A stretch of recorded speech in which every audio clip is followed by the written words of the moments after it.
In the endless dunes of the Thar Desert, where the air itself seems to shimmer under a burning sun, there lies a place swallowed by silence. A labyrinth of sand-covered walls, hollow homes, and whispers that refuse to die. This is Kuldhara, known by locals as the cursed village where time stopped. For travelers arriving at dusk, it appears as if the earth itself paused in fear, frozen in the exact moment its people vanished centuries ago. Stones sit where hands last touched them, doorways lead nowhere, and the dry wind carries something more than sand. It carries memory. Legends say that no birds sing above these ruins, and no night here is truly empty. There is a heaviness in the air, as though something unseen still watches. Could time truly have halted for Kuldhara? Or is the village trapped in a loop of its own tragedy, condemned to relive the night of its disappearance over and over again? Each rock, each shadow, each grain of sand seems to whisper an answer too faint for mortal ears. Before we journey deeper into this mystery, make sure to like this video and follow the channel, so you won't miss the next story the desert still refuses to forget. History tells us that Kuldhara was once alive, bustling with laughter, trade, and the rhythm of daily life. The Paliwal Brahmins, a proud and resourceful people, built it around the 13th century. They were master engineers who learned to coax life from the desert, channeling rare streams of underground water to feed their crops. Their settlements stretched across more than 80 nearby villages, all flourishing under their skill and discipline. But the desert is patient and cruel. It waits for weakness and then it devours. By the early 1800s, something changed. The wells began to dry, crops withered, and over this slow death hung the shadow of a man named Salim Singh, the powerful Diwan of Jaisalmer. His greed was infamous, his desires dangerous. Some say he demanded taxes so heavy that villages starved. Others whisper of his lust for a young girl, the daughter of Kuldhara's chief. When he sent word that he would claim her, the villagers gathered beneath the moon, knowing that dawn might never find them here again. That night, according to legend, was colder than usual. The wind that swept across the desert carried a strange stillness, a silence that seemed to anticipate something unnatural. Families packed what little they could carry: grain, jewelry, sacred idols, and water. Mothers clutched children to their chests, while elders whispered ancient prayers. No one spoke of what would come next. It was said that the moon hid behind clouds, as if refusing to witness what was about to happen. Then, without sound or warning, the people of Kuldhara began to leave. One by one, they stepped away from their homes, from the lives they had built, from the soil that had held their footprints for centuries. When the first light of dawn touched the dunes, the village stood empty, its hearths cold, its streets abandoned. Not a single living soul remained. Some claim that 83 neighboring villages vanished in solidarity, joining Kuldhara's exodus. Others insist it was only this one, cursed and lost. But no one ever saw the people again. Where did they go? Were they swallowed by the desert?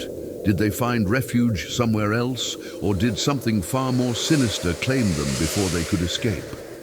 Before disappearing, the elders of Kuldhara are said to have gathered in the central temple, a sanctuary where the goddess of protection, Shitala Mata, once watched over them. There, beneath the flicker of dying lamps, they spoke the words that would echo through centuries.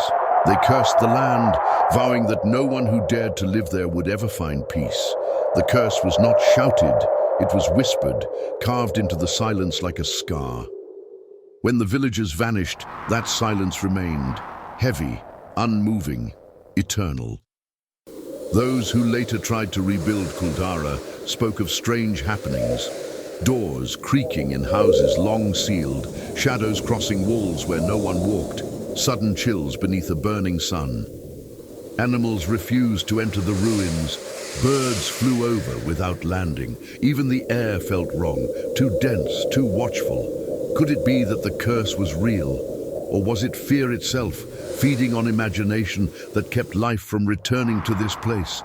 Whatever the truth, centuries have passed and Kuldhara still stands, untouched, unclaimed and eerily intact, as though waiting for the people who promised never to return. If you walk through Kuldhara today, you can still feel the weight of those who once called it home. The sand has crept into every doorway, filling the empty houses like a tide that never retreats. The streets are narrow, winding, and eerily well-preserved, as if the desert itself is guarding them. You can almost picture the children running barefoot through the lanes, their laughter carried by the same wind that now sighs through the ruins.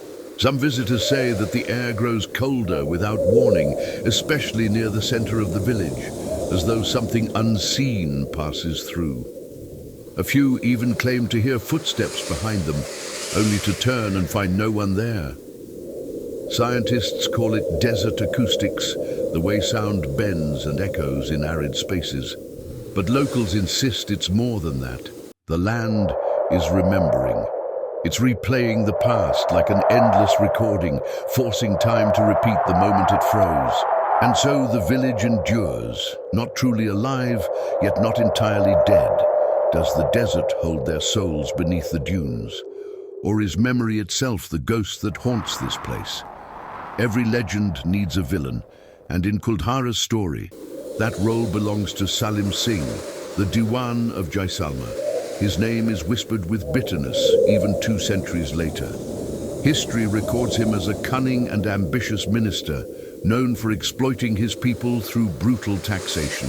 Yet the legend paints him darker, not just greedy, but heartless. Some say he fell in love with a village girl and demanded her hand in marriage. When her father refused, he swore vengeance, threatening to destroy the entire settlement. Others claim his wrath came simply from pride, that the village's independence humiliated him. But what if the truth was more complex? What if the curse was a metaphor, a final act of defiance against tyranny? Perhaps Kuldhara's disappearance wasn't a supernatural event, but a rebellion disguised as myth. The villagers might have fled under cover of darkness, erasing their own existence to deny him his victory.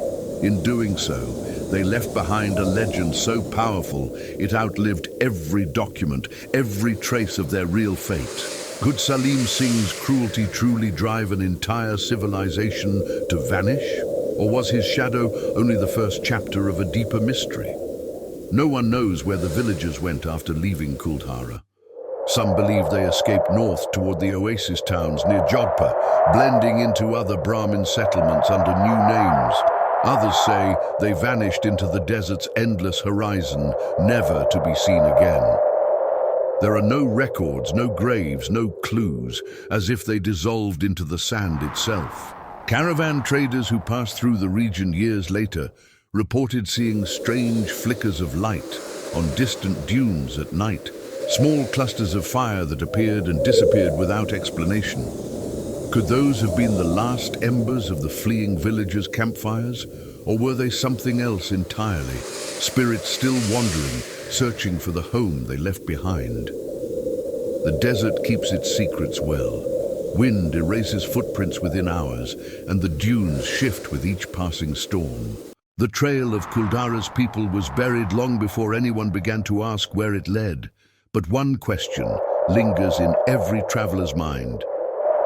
If they did find refuge, why did none of their descendants ever return to claim their ancestral land? What kind of fear or curse could last that long? Centuries after the disappearance, Kuldhara became a forbidden place. Locals warned children never to enter after dark. Those who ignored the warnings spoke of lights flickering through ruined windows, voices whispering in languages no one could recognize, and faint chanting carried by the wind. In 1890, a group of herdsmen tried to build a temporary shelter inside the village, seeking refuge from a sandstorm. By morning, they fled, claiming they had been surrounded by shadows that moved like people. Years later, during British rule, explorers attempted to map the ruins. Their notes mention a feeling of unease impossible to describe. Even in modern times, construction projects near the site have mysteriously failed. Machinery breaks without cause, and workers refuse to stay overnight. Skeptics call it coincidence. Believers call it the curse at work. Yet the most unsettling detail is this. Despite centuries of exposure to heat and wind, the houses still stand in uncanny order. Walls unbroken, layouts preserved. It's as if time too obeys the curse, afraid to disturb what remains. Could something supernatural truly be holding the village still? Or is it a coincidence so perfect that it feels like magic? At night, Kuldhara becomes something else entirely. The desert cools, and a restless wind snakes through the empty corridors, brushing past cracked doorways and crumbling walls. Those who dare to stay past sunset describe the sensation of being surrounded, as if the air itself watches. Some report hearing low murmurs, like conversations from another time. Others swear they've seen figures standing in doorways, motionless, vanishing when approached. Paranormal investigators, who brought cameras and recording devices to the site, often leave with malfunctioning equipment or corrupted footage. A few manage to capture faint whispers, fragments of language too old to identify. But what if these sounds are not spirits but echoes of history? Vibrations trapped in the architecture, replaying ancient despair. Could the wind of the Thar be carrying not ghosts, but memories, resonating through the sandstone walls built 800 years ago? Scientists argue that such acoustics could easily explain the phenomenon. Yet those who have heard the voices insist that logic falls silent in Kuldhara. When you stand there, alone beneath the stars, surrounded by stone and shadow, reason feels very far away. During the day, Kuldhara hides its mysteries behind beauty. The sun bleaches the stones into gold, and from a distance, the ruins look almost peaceful. Tourists wander between roofless homes, taking pictures, marveling at how well the structures have endured. Yet even under blinding light, something feels wrong. The air is unnaturally still, too quiet, as if every sound has been swallowed. Not even insects hum near the wells. A sense of watching lingers, invisible but undeniable. Guides tell visitors that if they stop and listen carefully, they might hear the heartbeat of the desert itself. Some laugh, dismissing it as poetic exaggeration, but others swear they hear it, a slow, rhythmic pulse beneath the ground, as though the earth remembers the life that once moved above it. Could it be groundwater shifting through forgotten channels, or something deeper, something left behind by those who vanished? When you walk away, the silence follows, stretching with you like a shadow that refuses to fade. Kuldhara does not chase. It waits, and in that waiting, you feel the weight of a place where time forgot how to move. When the Archaeological Survey of India took control of Kuldhara, experts expected to find a simple story, a settlement abandoned due to drought, famine, or taxation. But what they uncovered deepened the enigma. Beneath the layers of sand lay evidence of a structured, thriving civilization. Homes arranged with mathematical precision, drainage systems far ahead of their time, and temples whose stones still align perfectly with the rising sun. Such order did not belong to a people who fled in panic. If the villagers had left suddenly, why were no valuables found, no signs of chaos or struggle? Instead, it appeared as though life had simply paused mid-breath. Clay pots sat untouched beside hearths. Carved idols remained in their shrines, as though waiting for hands that would never return. No skeletal remains, no written farewells, no sign of forced migration, only silence. Archaeologists still debate whether the abandonment happened in one night or over decades. Yet the strange preservation of Kuldhara defies time itself. Could there be some natural phenomenon protecting it, or did the so-called curse freeze the village at the edge of disappearance, neither alive nor erased? Every generation reinterprets Kuldhara's story. To the villagers nearby, it's a sacred warning. To the tourists, it's an adventure into the unknown.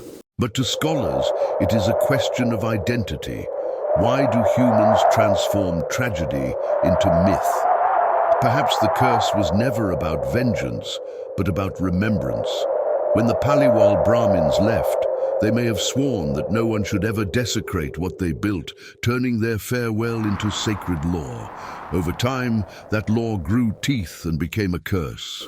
Yet could belief itself give power to myth? Could centuries of fear and reverence shape the physical world, stopping time, halting decay, preserving ruins as if trapped in amber? Many mystics argue that faith can imprint energy into matter. The stones of Kuldhara, they say, carry the resonance of an unbroken oath. Scientists dismiss such ideas, but even they admit the preservation of Kuldhara borders on the uncanny. Perhaps curses don't destroy, they protect. And maybe the villagers didn't vanish because they were punished, but because they chose to vanish, transforming their home into a monument of silence, guarded by fear and memory. Visitors often say that the desert around Kuldhara plays tricks on the eyes. As the sun sets, the heat rising from the dunes creates mirages, shimmering lakes that vanish as you approach. But near Kuldhara, those illusions seem different. Some travelers have claimed to see moving figures in the haze, distant caravans that dissolve into dust, or fires burning on the horizon where no one stands. Scientists call it looming refraction, a common optical phenomenon in extreme heat. Yet those who have witnessed it here insist it feels personal, as if the desert itself is replaying moments from another time. A few explorers swear that they've seen entire sections of the village appear restored for a few fleeting seconds. Roofs intact, doors standing, the faint sound of bells echoing from nowhere. Could the mirage of Kuldhara be a reflection of its past, a visual memory projected by nature itself? Or is it something more profound, a ripple in time, reminding us that the line between history and haunting might be thinner than we think? In the desert, distance and reality blur, and perhaps for a heartbeat, time really does falter. Of course, not everyone believes in curses or lost souls. To skeptics, Kuldhara's story is simply an exaggerated tale shaped by centuries of retelling. Historians point to practical causes, droughts, overtaxation, the collapse of trade routes, as the true reasons behind the abandonment. The supernatural, they argue, is a way to make sense of a painful truth. Survival became impossible. Psychologists studying mass memory note that communities often weave myth from trauma. The curse of Kuldhara might be the villagers' way of immortalizing their suffering. Even the stories of ghostly encounters, they say, can be explained by pareidolia, the mind's instinct to find patterns in chaos, faces in shadows, whispers in wind. Still, even the most rational observers admit that something about Kuldhara is unsettling. The silence feels too deep, too deliberate. As one researcher put it, logic can explain everything except the feeling of being watched. A doom. And perhaps that's the real mystery, that even when stripped of legend, Kuldhara refuses to feel ordinary. The skeptic may not believe in curses, but even he walks away, glancing over his shoulder. Walk through the ruins of Kuldhara, and you begin to notice a strange harmony in their decay. Every wall seems to fall in the same direction, every doorway perfectly aligned with another, as if some hidden geometry still guides the layout. The village wasn't random. It was engineered with precision, shaped by minds that valued order and sacred balance. Archaeologists have found evidence that the streets were designed to follow the flow of wind, cooling the homes naturally. Even in ruin, that design persists. The air still moves softly through the lanes, whispering through hollow rooms. Some say those whispers form words when the wind is strong enough, phrases in an ancient dialect only the desert understands. Could it be that the Paliwal Brahmins left behind not just architecture, but a message written in the placement of stone and shadow? Maybe the village itself is speaking, trying to tell us what happened that night. But to hear it, one must listen not with ears, but with the patience of the sand, because Kuldhara's language is silence and its story is told through absence. Few dare to stay in Kuldhara after sunset. The official tours end before dark, and locals advise against camping anywhere near the ruins. Yet, there are those who have tried. Paranormal enthusiasts, thrill seekers, filmmakers, all drawn by curiosity and the promise of proof. They describe nights that feel too long, as if the hours themselves stretch unnaturally. Some report sudden drops in temperature, whispers near their tents, and the unmistakable sound of footsteps circling them. Others have seen faint lights drifting through the ruins, glowing blue and gold before fading into nothing. Skeptics attribute these to animal movement or bioluminescent insects, but no one can fully explain why electronics malfunction so frequently within the village. Cameras drain instantly, recorders stop without warning, and compasses spin aimlessly. Is it electromagnetic interference from minerals beneath the sand? Or could it be something unseen, something defending its stillness? Those who last until dawn say the first light of morning feels like escape, as though the desert finally releases them from its grasp. Whatever haunts Kuldhara, it seems to prefer the dark. Over the years, many researchers have come to Kuldhara trying to separate fact from folklore. Some bring advanced tools, drones, spectrometers, ground-penetrating radars, hoping science can illuminate what superstition has obscured. Yet the deeper they dig, the stranger things become. Beneath the sand, they've uncovered relics. Pottery still sealed, utensils never used, half-carved idols left unfinished, as if workers had vanished mid-task. This absence of disorder confuses historians. When people flee in panic, they leave chaos behind. But Kuldhara's stillness feels deliberate, ritualistic. Was this an organized evacuation, a sacred abandonment, or something else entirely? One researcher from Delhi University described it as a village that chose to disappear, not because of fear, but because of purpose. That statement lingers like smoke. What purpose could drive hundreds to erase themselves from history? Perhaps the villagers believed that leaving their bodies behind, but keeping their presence in spirit, would protect their land from defilement. Or maybe, just maybe, they didn't leave at all. Could it be that what we call disappearance was transformation? Sand conceals everything. Bones, cities, time itself. Archaeologists have only excavated a fraction of Kuldhara. Yet ground scans show that beneath the visible ruins lies another layer, older, deeper, and eerily similar in layout. A ghost of a ghost.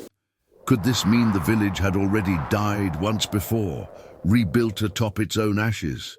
If so, perhaps its fate was always cyclical, destined to fall and rise again, each time closer to oblivion. Legends from nearby villages tell of the sleeping earth, a curse that awakens once every few centuries to reclaim what man forgets.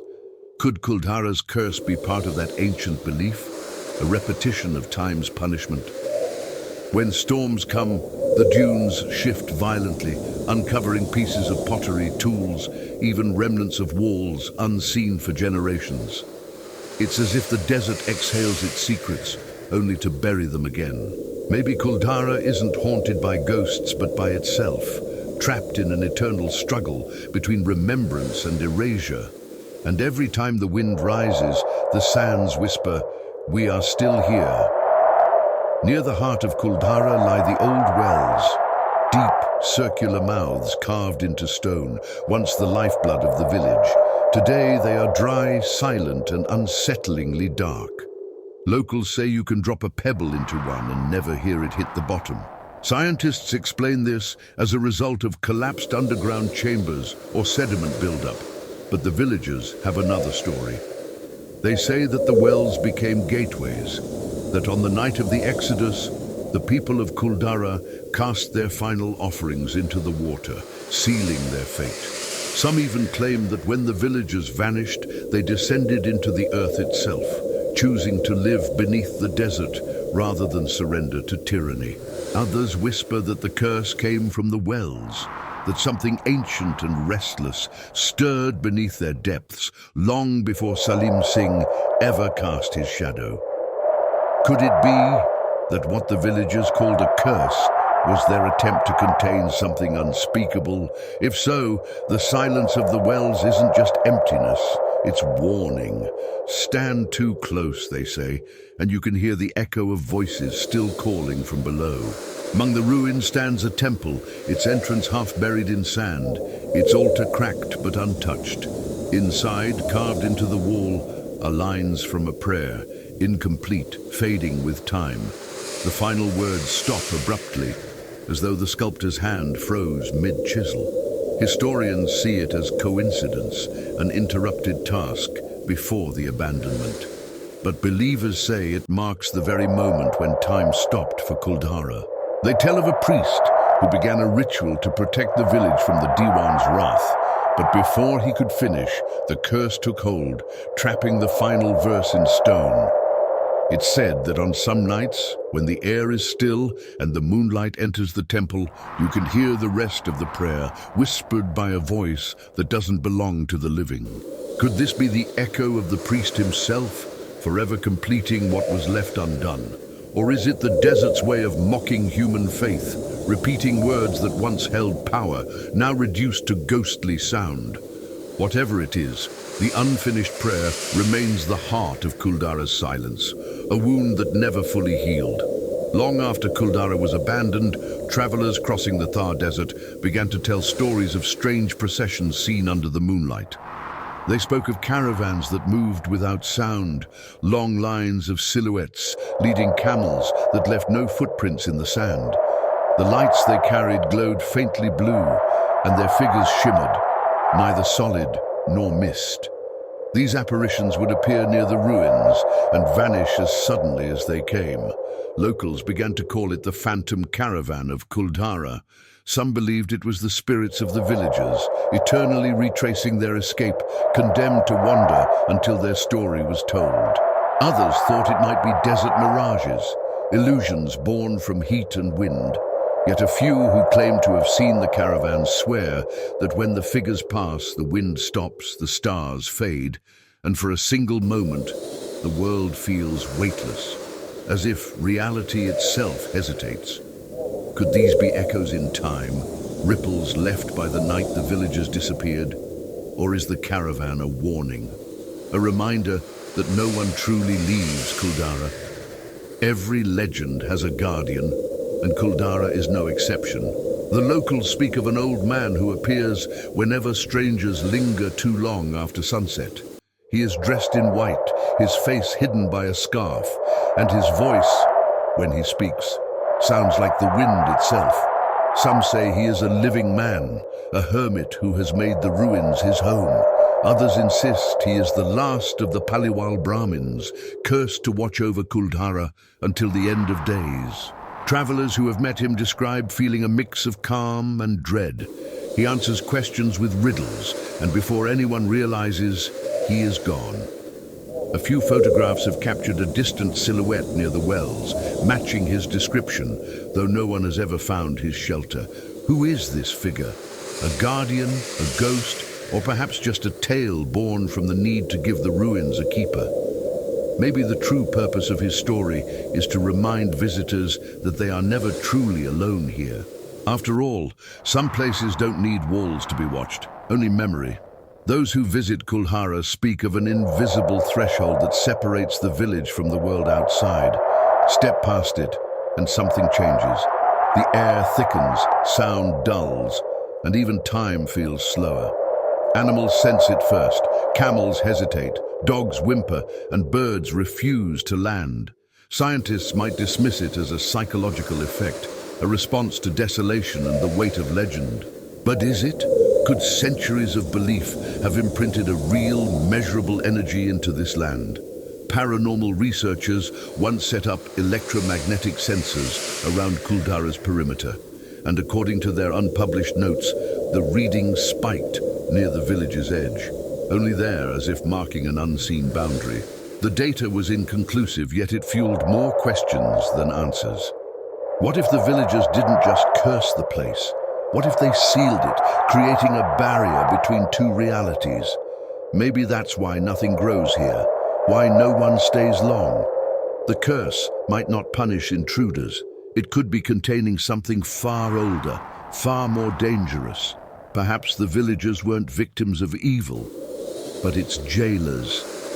Every few years, a story resurfaces of someone claiming to have dreamed of Kuldhara before ever hearing its name. They describe its streets, its wells, even its silence, perfectly. Some arrive at the ruins and burst into tears, unable to explain why the place feels like home. Reincarnation, ancestral memory, or something stranger. A call from the village itself, summoning those who once walked its paths. One woman from Jaipur said she had dreamt of a golden village buried under stars. When she finally visited Kuldhara, she led her group straight to a buried temple no one had told her about. Coincidence, perhaps, or proof that Kuldhara still communicates with those willing to listen. Could it be that the spirits of the villagers reach across generations, searching for someone who remembers their names? Or is the village itself alive, using dreams as messengers to pull the curious back into its story? Each new tale brings the same haunting question. What if no one ever truly leaves Kuldhara, not even in death? As night folds once more over the dunes, Kuldhara returns to its true form, not a ruin, not a tourist site, but a wound in time. The silence becomes almost musical, filled with rhythms only the desert can compose. It's here, in the stillness between heartbeats, that one begins to understand why this place endures. Perhaps Kuldhara is not haunted by ghosts, but by the idea of remembrance itself, a memory so strong that the universe refuses to erase it. Some nights the wind seems to carry fragments of laughter, the soft clink of pottery, the hum of prayers unfinished. Could these sounds be trapped echoes of the past, or are they born from the longing of those who listen too closely? The desert offers no answers, only riddles disguised as silence.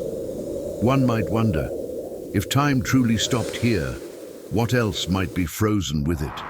Love, fear, or the moment before despair took hold? Maybe Kuldhara isn't cursed at all. Maybe it's protected, kept still so that we never forget what human cruelty or human choice can cost. In its silence, it teaches us the language of loss and the weight of stories left untold. And so, as the sun rises again over the bones of Kuldhara, the mystery remains untouched. The ruins glow like embers refusing to die, every shadow stretched long as if time itself hesitates before crossing this place. Tourists will come and go, historians will argue, skeptics will measure dust and distance, but none will ever truly explain why Kuldhara feels alive. Perhaps it is because this village was never abandoned, only transformed. The Paliwal Brahmins may have vanished, but their memory inhabits every grain of sand, every silent corridor, every heartbeat that dares to listen. The curse, whether born of anger, sorrow, or protection, did what time could not. It preserved. And maybe that's the answer we've been chasing all along. Not every mystery exists to be solved. Some are meant to remind us of wonder, of fear, of humility before the unknown. As you leave Kuldhara, look back once. The village will look back too, unchanged, waiting, whispering, "Remember us, but never stay." Because some stories are meant to be visited, not lived. And in the heart of Rajasthan, one story still refuses to end.